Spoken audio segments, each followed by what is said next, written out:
Hello అండి, welcome back to my channel. ఈరోజు వచ్చేసి చికెన్ బిర్యానీ చేసుకున్నామండి. ఇది వచ్చేసి 1.5 kg అనమాట.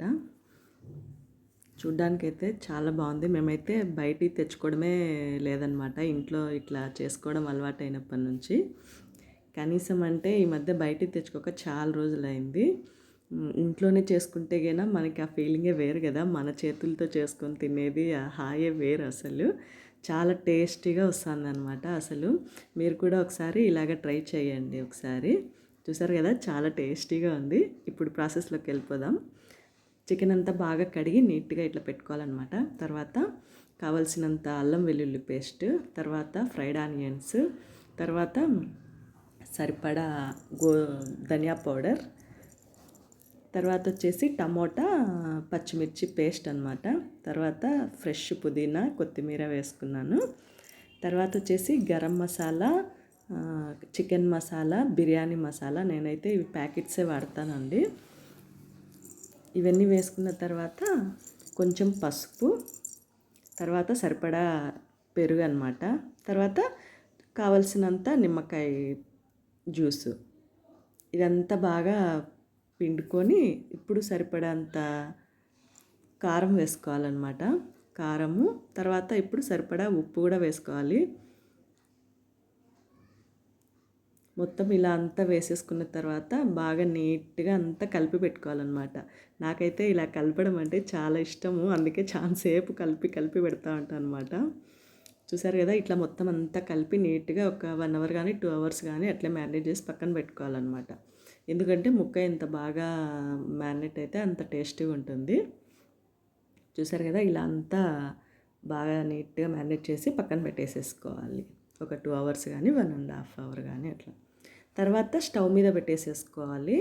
ఎందుకంటే మనం ఇప్పుడు దీన్ని హాఫ్ బాయిల్ చేయాలన్నమాట. ఇప్పుడు వచ్చేసి బియ్యం ఉడకబెట్టుకోవడానికి పక్కన వాటర్ పెట్టుకున్నాము. నేను వచ్చేసి 3 glass బియ్యం వేసాను అనమాట. చూసారు కదా, చికెన్ అప్పుడే ఉడుకుతోంది లైట్గా కొంచెము. ఇప్పుడు కొంచెము ఉప్పు వచ్చేసి మనకి కొంచెం నోటికి ఎక్కువ ఉప్పు తగిలేలా వేసుకోవాలన్నమాట. ఎందుకంటే బియ్యంకి పట్టాలి కాబట్టి రైస్కి. ఇప్పుడు నీళ్ళు ఉడికేటప్పుడు రైస్ కూడా వేసేసుకోవాలన్నమాట. ఆ నీళ్ళల్లో ఏంటంటే బిర్యానీ ఆకు, మసాలాలు ఉంటాయి కదా, ఇవన్నీ చెక్క, లవంగ, యాలక అన్నీ వేసేసుకొని ఉడకబెట్టుకోవాలన్నమాట ఆ వాటర్. తర్వాత వచ్చేసి ఇప్పుడు ఇంకా ఇది హాఫ్ బాయిల్ అయిపోయిందనమాట చికెన్. ఇప్పుడు 50% ఉడికిన రైస్ని ఒక లేయర్ వేస్తున్నాను అనమాట. ఒక లేయర్ వేసిన తర్వాత మళ్ళీ పుదీనా కొత్తిమీరతో గార్నిష్ చేసుకుందాము, కొంచెం ఫ్రైడ్ ఆనియన్స్తో కూడా. ఇలా అంతా వేసుకున్న తర్వాత ఇప్పుడు మళ్ళీ మిగిలిన రైస్నంతా వేసేసుకున్నాము, ఇంకొక లేయర్ అంతా. ఇంకా ఇది వచ్చేసి మొత్తం 90% ఉడికిన రైస్ అనమాట. ఇట్లా వేసుకున్నామంటే మనం పైన ఎక్కువ ఉడకదు కాబట్టి మనం 90% రైస్ని అంతా ఉడికిచ్చేసుకోవాలన్నమాట. మొత్తం ఇంకా కొంచెం ఉన్న ఇదంతా కొత్తిమీర, పుదీనా, ఫ్రైడ్ ఆనియన్స్తో గార్నిష్ చేసేసి, మనం ఆనియన్స్ ఫ్రైడ్ ఆనియన్స్ చేసుకుంటాం కదా, ఆయిల్ అది కొంచెం వేసేసుకోవాలన్నమాట. 4-5 spoons వేసేసుకోవాలి. తర్వాత వచ్చేసి నెయ్యి కూడా వేసుకోవాలన్నమాట. ఒక స్పూన్ కానీ ఒక 2 spoons కానీ మనకి పట్టినంత. తర్వాత వచ్చేసి మొత్తం ఇట్లా ఒకటి పెన్నం పెట్టుకొని దమ్ పెట్టేసేసుకోవాలండి.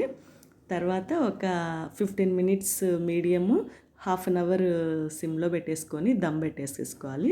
చూసారు కదా, మేమైతే ఈరోజు పెరుగు చట్నీ, గోంగూర పచ్చడితో అయితే మా చికెన్ బిర్యానీని ఇలా తినేస్తున్నాం అనమాట. చూసారు కదా ఎంత బాగా పొడి పొడిగా వచ్చిందో, ముక్క కూడా చాలా సాఫ్ట్గా వచ్చిందండి. టేస్ట్ అయితే చాలా బాగుంది. మీరు కూడా కావాలంటే ఒకసారి ఇట్లా ట్రై చేసి చూడండి. సూపర్ టేస్ట్ అనమాట. ఈ వీడియో నచ్చితే లైక్ చేయండి, షేర్ చేయండి, సబ్స్క్రైబ్ చేయండి. Thank you.